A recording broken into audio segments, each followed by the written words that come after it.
population control, audibly transmitted viruses, mind-altering radio frequencies, wavelengths that microwave your brain, invisible propaganda from blinking towers in the distance, hundreds of birds that will die all at once, cancer, electromagnetic radiation, biowarfare.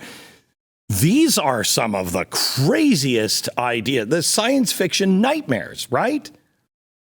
They are also just some of the events that defined the 5G apocalypse, according to the conspiracy theories about 5G. I want you to know, I am skeptical of almost everything, especially a technology like 5G. And I don't want to make light of anyone's fears. I get it. The pace of our new world is daunting. Many of those things were said about a field that I have been in my whole life, radio or television. Here's the thing. We now live in the era of velocity. Speed will determine absolutely everything. And if we have learned anything in the last 30 years, it is that technology is a lot more complex than we are. But it is important to know the facts about technology so you're not bamboozled either in or out of something that will change life forever. And what will change people's lives is 5G. The reality of 5G maybe is worse than all of that. I mean, we could find ourselves quickly under the thumb of a real dystopian autocracy. Wars don't take place in fields anymore.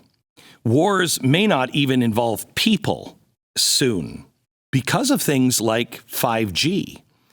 The clandestine combat of the Cold War is a relic. We still use humans, but that will change because war takes place now through digital technology and the technologies in your life and mine.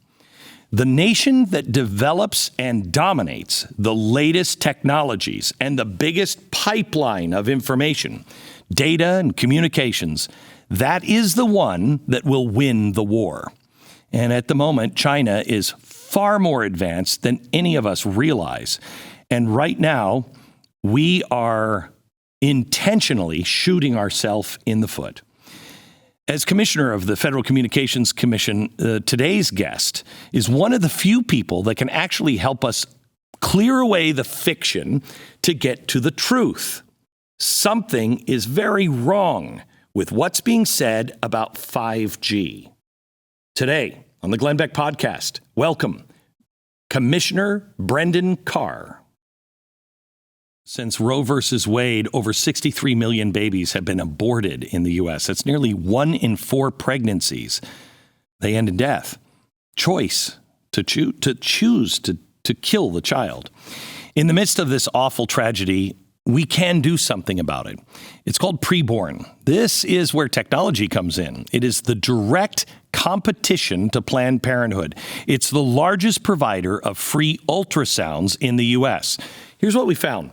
By letting a woman see her baby on an ultrasound and hear the heartbeat, she is 80% more likely to choose life for her baby.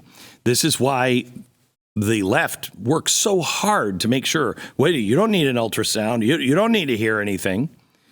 Preborn has a passion to save unborn babies from abortion and to see women come to Christ and change their lives. Over the past 15 years, preborn centers have counseled over 340,000 women who are considering abortion. Just about half of that, 169,000 babies, have been saved, were born. The Ministry of Preborn and Blaze Media, we are partnering to help rescue babies from abortion in 2022. And you are the answer. You are the hero of every preborn baby in this nation and an ambassador for eternal life for every mom, dad, and family that walks into every preborn partner clinic. Here's what I'd like to ask you. $28 will sponsor one ultrasound to help save a baby's life. $28. $140 will save 5 babies, give them a chance at least to life. All the gifts are tax deductible. I challenge the audience, but I challenge you. How many babies will be born because you live and you partnered? An ultrasound machine will save countless lives for years to come. They're about $15,000, much more than the centers can afford. Your donation will place a machine in a needy women's center where it's most likely for abortions to happen. So please, will you help rescue babies' lives? Donate, dial pound 250 and say the keyword baby. That's pound 250, keyword baby, or go to preborn.com/Glenn.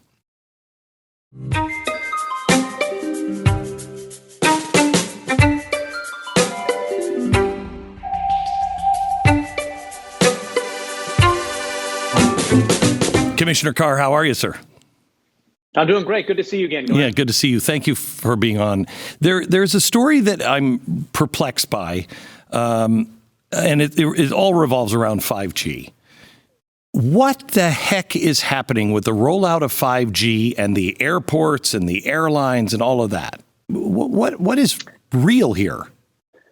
Yeah, well, look, I agree with you. I'm very perplexed as well. And let me take it from the start, which is this concern that's been raised that 5G is going to cause harmful interference into the altimeters of airplanes. This is simply incorrect. The FCC addressed this issue over almost 2 years ago now. We looked at the science. We looked at the real world experience, the fact that 5G is live over C-band in nearly 40 countries. We put in a massive 200 megahertz guard band, which is a lot in spectrum sense. Right. And in fact, we've doubled that large guard band here. And the wireless carriers are going to mimic the same spectral environment that exists today in France. So if the aviation industry believes the fear mongering that they're putting out there, then they shouldn't be flying in and out of Charles de Gaulle every single day. So I think this has a lot more to do, unfortunately, with bureaucratic politics.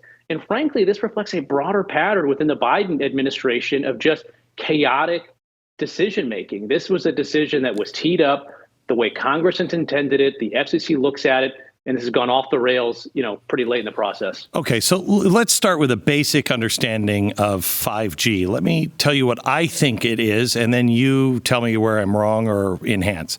From what I understand, if the internet today, if 4G were a garden hose, and all of that information coming through that garden hose, it's pretty packed tight.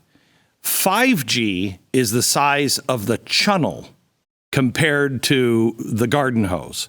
And it allows information beyond our wildest imagination to go back and forth. It'll allow all of our refrigerator to talk to everything. Everything will be connected.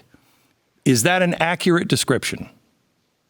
That's almost right. The only tweak I'd make to your analogy is the garden hose actually is staying the exact same width. It's just through technology, the bits, or in your analogy, the water, is being packed immensely more efficiently. So through that same sized pipe, you're moving a tremendous amount of new data. So you're essentially right in concept there. Okay. And is that like I hate to go here because it's probably so ridiculous, but like a zip file, it just compresses all of it, gets it through the pipe, and then opens it back up? You got that basically right. Yep. Okay. Here's the concern. The concern is this will allow for dystopian kind of monitoring if it would go wrong. Correct?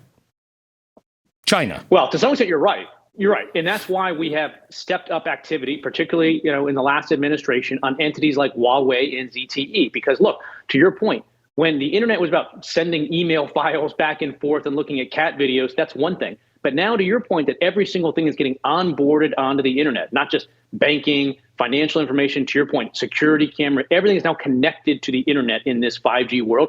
The concerns about national security and cybersecurity are heightened. That's why we, during the last administration, had essentially kicked Huawei out of our network, kicked ZTE out. We prevented China Mobile from connecting to our network. And I've raised a red flag about DJI, which is a Shenzhen-based drone manufacturer as well. So you're exactly right that the increased capacity, the increased functionality, the increase of things going on the internet underscored the need to be very vigilant about personal security, cybersecurity, and national security as well. So here's a concern of mine on China and what this argument is about. it doesn't make logical sense. As a guy who, I'm not a technology guy, but I am, futurist wannabe. I know enough to be dangerously wrong. Okay. And I know enough to say this is bullcrap. What they're talking about at the airport is bullcrap. Now you put that into perspective, knowing that the United States has been behind the eight ball with China and things like Huawei for a while. And it is a race. If everybody else goes with Huawei, we can no longer trust any kind of network to be able to share with our partners. China will own all of the information that they want. Is this obstacle at all in any way helping China get footholds either here or elsewhere while we are damaging ourselves? I think you brought the exact right perspective. So as a general matter, 5G from China's perspective is sort of the digital version of their Belt and Road Initiative, Correct. right? So they're going into Africa. They are building ports and airports and bridges. And when, that type of, debt diplomacy doesn't work, they end up foreclosing or at least threatening to on those ports and bridges. Well, now they're similarly going out into Africa and other parts of the world through Huawei, through ZTE, building this digital infrastructure. And now when you don't do what they want, rather than foreclosing on your fiscal port, they got your data. They got everything at that point. So it's a big risk. And so to your point, for the Biden administration to go out there, and President Biden himself addressed this yesterday in the press conference and was described by Politico as donning the jersey for team delay when it came to 5G. This isn't a good sign for America's leadership. When you go back before the Trump administration, 2015, 2016, we were losing to China on 5G. They were outpacing us. And we kicked it into gear the last 3 or 4 years. I think It's one of the great legacies of the Trump administration. We leapfrogged our global counterparts. We freed up spectrum, including the C-band, which was vital to catch up to China. And then at the last minute, we're putting the kibosh on it based on a misinformation campaign that this is going to cause damage to all timers. So, the winner here is, China continuing to exert leadership in 5G and America pumping the brakes on a vital sort of element of our economic leadership. I just did a monologue today on radio that we're the United States of America. And I'm so sick and tired of hearing about the breakdown in the global systems and, we can't get this or well, what are we doing to make our own medicine? The one thing we should have learned in the last 2 weeks is we are far too dependent on every other country. We are the United States of America. I don't like going into a grocery store and seeing shelves that would have been in Poland in the 1980s. I've only seen them in America 2 times, during a winter storm for maybe a couple of days, and now. And we're accepting this. And it is time for America. We are the ones who have always led the way into new ideas. We now are being led into really dangerous territory by communist, fascistic, authoritarian dictators who want our information.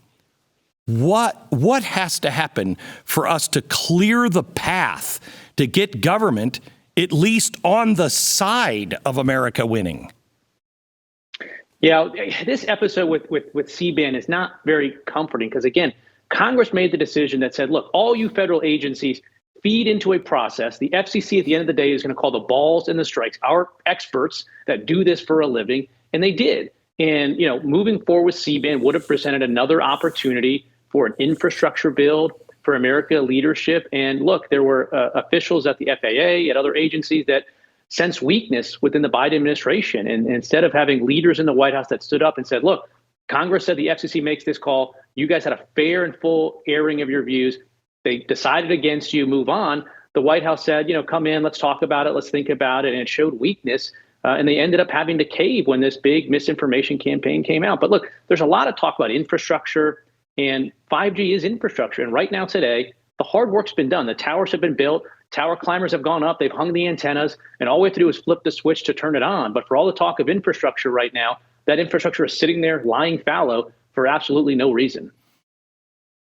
Never in my life have I seen a time where doctors tell us, oh, yeah, you got something really, really bad and you could die from it. You know what? Go home, take an aspirin, call me if it gets worse. Excuse me? Is there nothing that I can do? Is there nothing I can do except the vaccine and the booster? If the last 2 years have taught us anything, is you have to take control of your own health. I have done this, and I'm the only reason I do not do, I don't do commercials for pills and everything else. I just don't. What you put in your body is your business. But when it comes to pain relief, I do recommend one thing because I take it every day. Same with this. This is called Z-Stack. Don't rely on the government or big pharma. Z-Stack. Here's what this is. It's a specially formulated immune boosting supplement that includes zinc, quercetin, vitamin C, and vitamin D. This was all formulated by the guy who has treated me for COVID and got me on the path quickly to wellness. His name is Vladimir Zelenko. He's the guy who President Trump said, this is an early successful treatment protocol. And it's Zelenko that was the one who said, you should take hydroxychloroquine. You should hear Zelenko talk about hydroxychloroquine. It's insane once you know the facts. Anyway, Z-Stack has been scientifically formulated, it's kosher, and it's GMP certified. It is produced right here in America. And more than ever, it is important that you take control of your own health and your family's health. I want you to go to zstacklife.com/Beck and enter the promo code Beck. Get 5% off your first order. zstacklife.com/Beck. Promo code Beck. How much is 5G going to change the average person's life or experience? I mean, what is really going to be the thing that we look back in 5 years and go, I cannot believe we lived at a time that didn't have this? What changes? Yeah, it's a great question. I think a lot of consumers feel a little maybe disappointed as to where 5G is today because we've been talking about it for so long. The way I describe it to people is think about your life when we transitioned from 3G to 4G, right? How did you get across town? You had to hail a cab, pay exorbitant rates. Well, now as 4G came in, you got Uber, Lyft right there on your phone. Or think about how you did banking in the 3G world. You had to go to a brick and mortar facility, you had to stand in one of those rope lines, you had to use a pen that was always lashed to a table and out of ink. Well, now we've got Square and other Venmo apps right on our phone. So 3G to 4G addressed pain points in your life that you didn't recognize. And that is what we are on the cusp of seeing with 5G. It's not fully there yet because it just takes some time.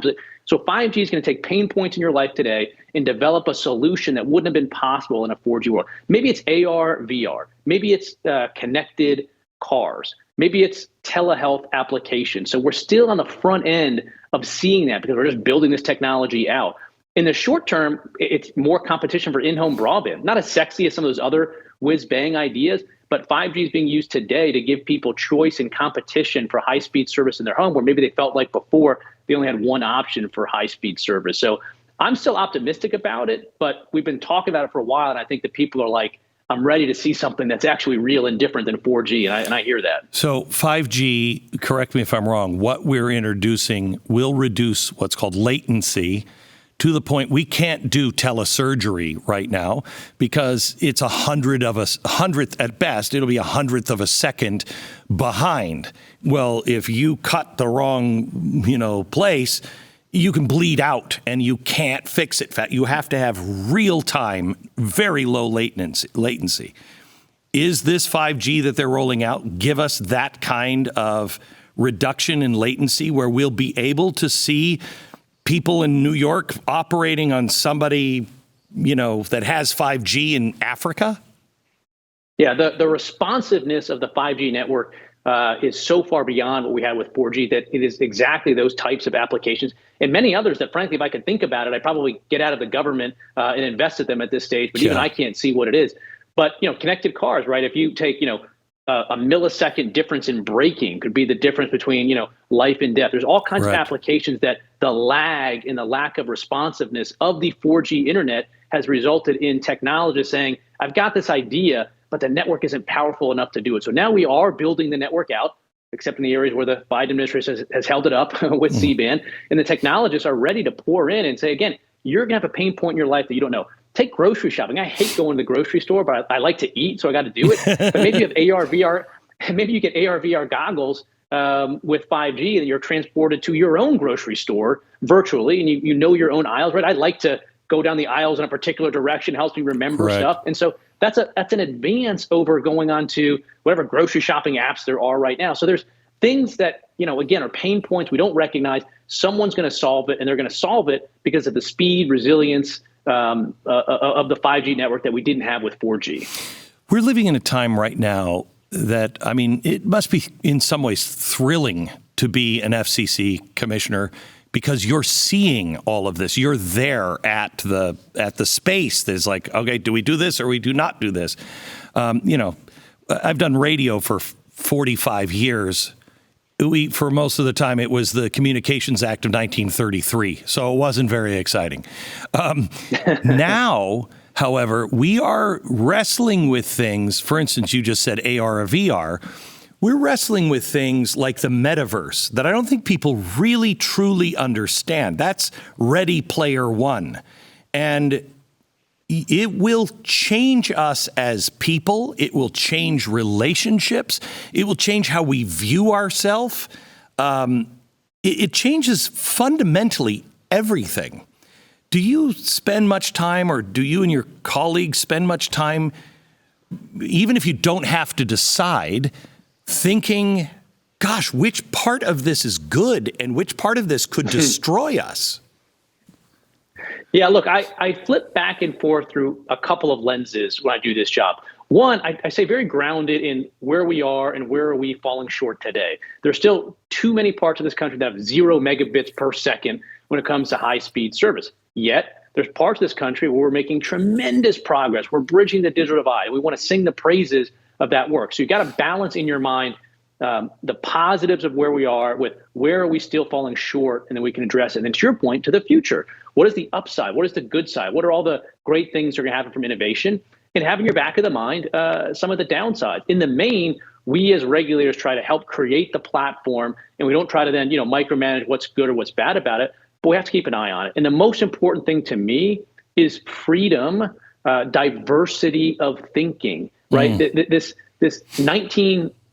I'll go back. The very first op-ed in this country was launched on the pages, believe it or not, of the New York Times in 1970. Why? Because John Oakes, the then editor, said, diversity of opinion is the lifeblood of democracy. The moment we insist that everyone think the same way we do, our democratic way of life is in danger. That was a very progressive, left-wing view at the time.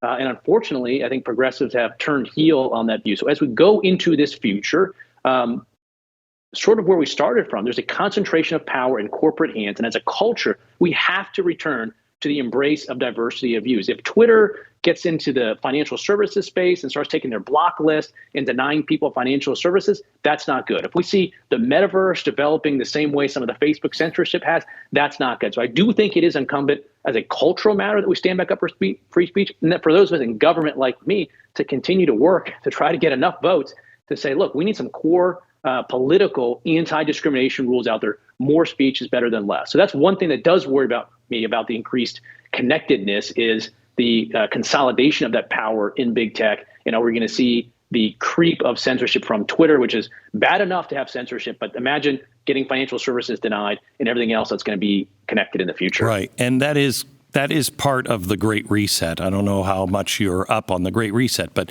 we're already seeing states take action against banks who are saying, we're going to have a certain score, ESG. If you're not on the environmental bandwagon, you're going to be a risk to the bank, so you won't get a loan.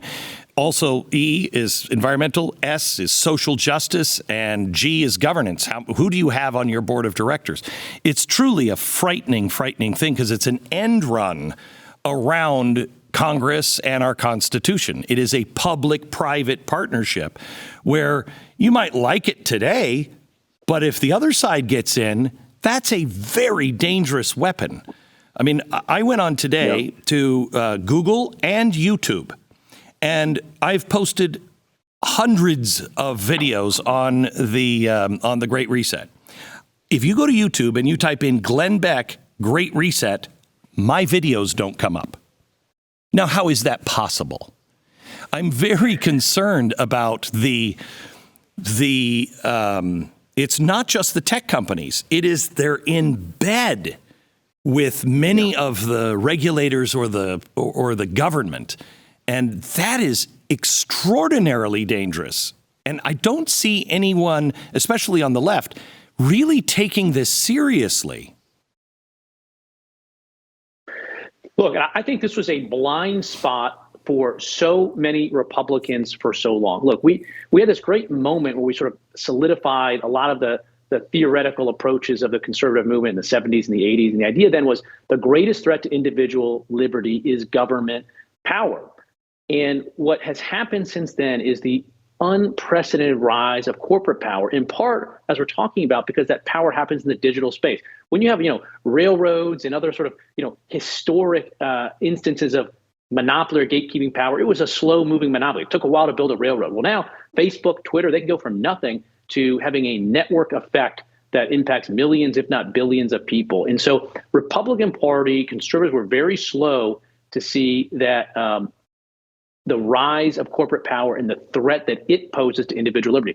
Thankfully, that has changed, and it's changing very fast. If you look at where, for instance, the Republican leader Kevin McCarthy is with some of the ideas that he's putting out there and how we hold large corporations accountable, I think that's a sign that Republicans have woken up and they say, yeah, the government, don't get us wrong, is still a threat to individual liberty, but the consolidation of corporate power is equally a threat. And to your point, when you blend the two together, when you've got the Biden White House saying, yeah, we've talked to large technology companies and told them the types of misinformation that we don't like to see on your website, that blending now of corporate power and government power together is incredibly dangerous. And I do think we now have a set of Republican leaders, and some Democrats push back on this as well. Glenn Greenwald, not a conservative, has been very focused on the well. This is a danger that Republicans were slow on, but I think we're finally coming around to realizing we have to use government power to push back on the intrusion of the individual liberty that come from the abuse of corporate power. It's one of the things that I think is a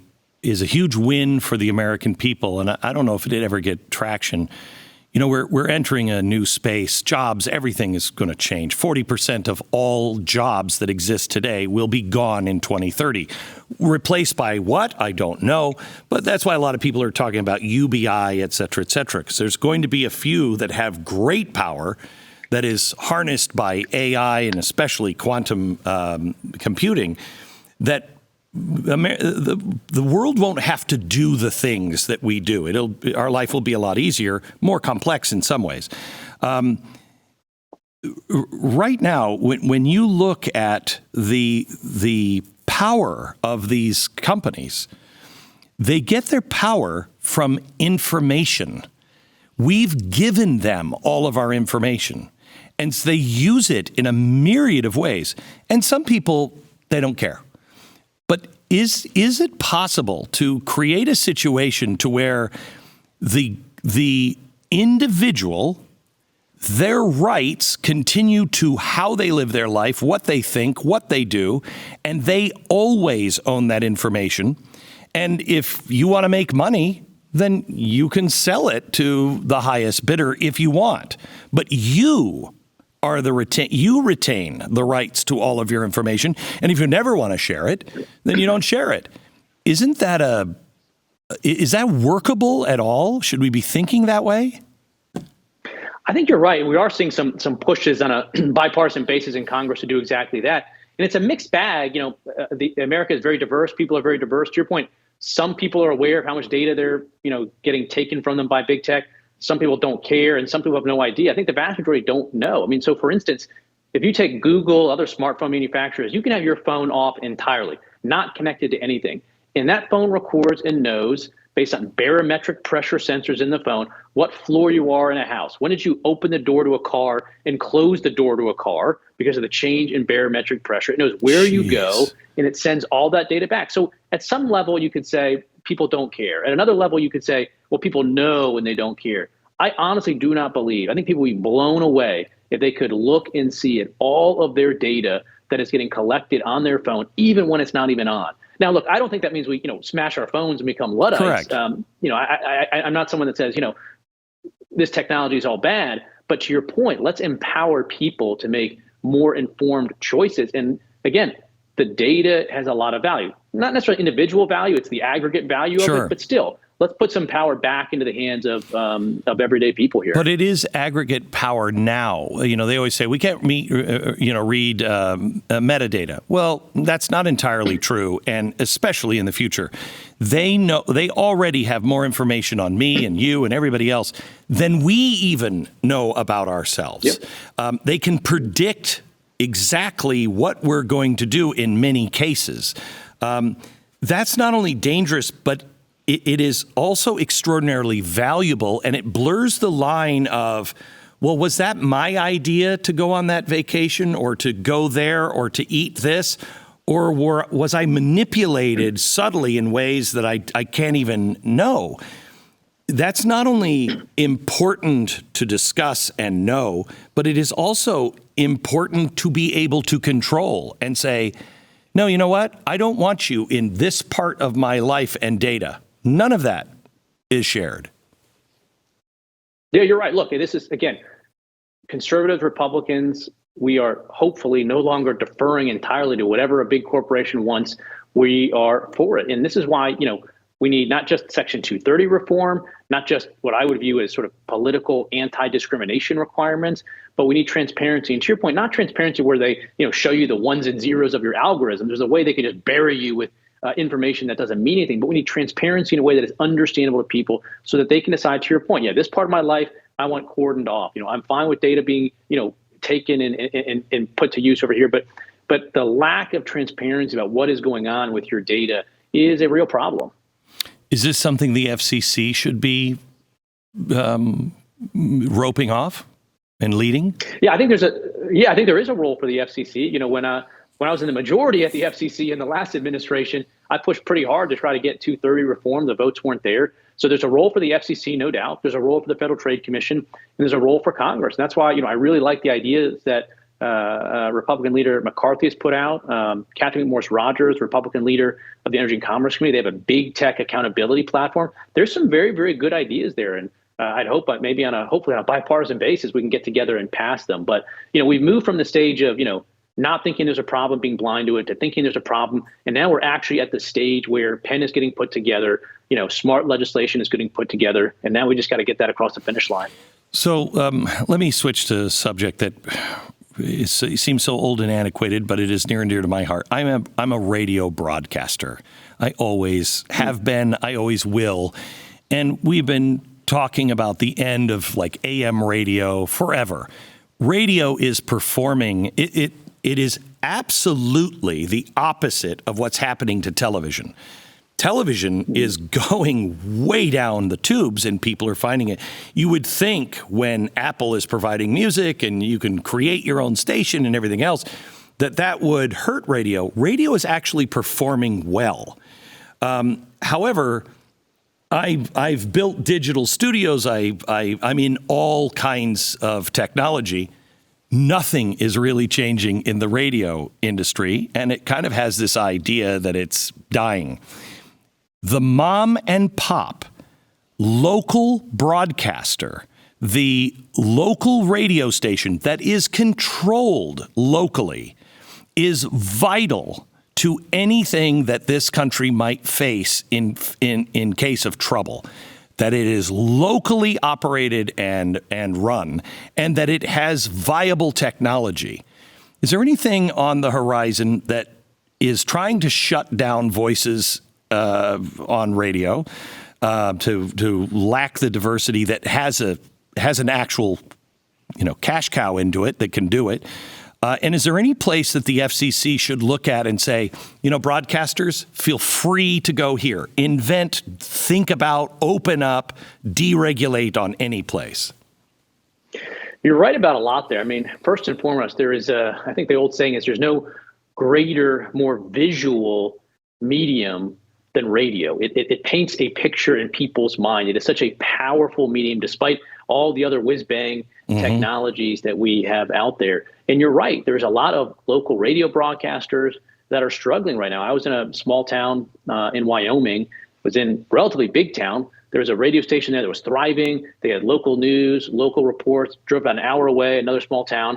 And there was a radio station there that was effectively playing, music off of a HP laptop that was, pumped in from someplace like Chicago. And the FCC had rules in place that said, owner that owns that thriving radio station that wants to purchase that smaller radio station that's just pumping in canned music and actually bring in talent, live people to run that program. The FCC said no, because we want a diversity of ownership. And so therefore that HP laptop keeps spinning those tunes from Chicago. You owner that lives in Wyoming that wants to open a second station and actually put real people there, you can't do that because we want diversity of ownership. And so there's some very backwards looking regulations there that I've advocated that we should get rid of. It's controversial. It ends up not happening. We have rules on how much stations anybody can own. Again, well-intentioned. We want diversity of views, but it ends up preventing investment. The other point there is when you look at these wireless carriers, why do we have 5G? It's because the government doesn't regulate that in the sense that we give you spectrum, put 4G on it, put 5G on it, whatever you need, and upgrade from 4G to 5G. In broadcasting, we have a whole different approach that says if you want to go from one broadcast technology, ATSC 2.0 to ATSC 3.0, whatever it is, you got to come to the FCC, you got to ask permission, you got to go through a rulemaking. So people say, why aren't broadcasters innovating more? Well, they got to get a lot more government approvals than the sectors that aren't as heavily regulated, and therefore that they are innovating. And with respect to diversity, I am worried. Look, there's been some pretty strong push at a Democrats, particularly in South Florida, that look at some successful Hispanic radio stations. They filed petitions at the FCC asking us to, deny license transfers, to open investigations. And they've been pretty upfront about it and said, look, we don't like, our electoral chances if the Spanish language speaking community gets to hear conservative radio. So FCC shut it down. I've been very vocal about that. I said, look, the FCC is not an arm of the DNC. It's not our business to police and shut down speech in that form. And so, yeah, to your point, there's a lot we could do. We could allow more investment in these struggling stations. We could give more permissionless opportunities to upgrade and innovate technologies. And we could make clear that, we're not shutting down diversity of views. So let's end there on that question. It's been a year since Rush Limbaugh died. Many of us who are in talk radio owe our careers to him. He was the pioneer, but he was also the meat shield for a lot of us. He took the hits. All the guns were aimed at him, and he took the hits. There is a movement now to go after podcasting, and also to go after talk radio. Are you concerned about, as I get ready to possibly sign another contract with radio, are you concerned about the security of radio and our voices? I do think there's reason to be concerned. I'm not in panic mode at this point just yet. We need to continue to allow these diverse voices to flourish, and we need to continue to stay strong for this idea of promoting a diversity of view. I'm certainly going to use my platform at the FCC to do that, and I think that while we got to stay vigilant, I'm pretty confident we're going to be continuing to see a flourishing of views here. Good. Commissioner, thank you so much. Any idea when we'll know about 5G? Well, it's being launched right now, and it's being launched outside of the C-band, which was just a small portion of the spectrum here. So Correct. There's non-C-band 5G that is up and live. As to when this portion of the 5G spectrum, the C-band, will get back up and running, I just hope that we can get some adults back in the room at the White House, and they can say, look, we're going to side with the science. We're not going to side with the hysteria. When that happens, then this C-band will get fully lit up again. God bless. Thank you very much, Commissioner. Thanks.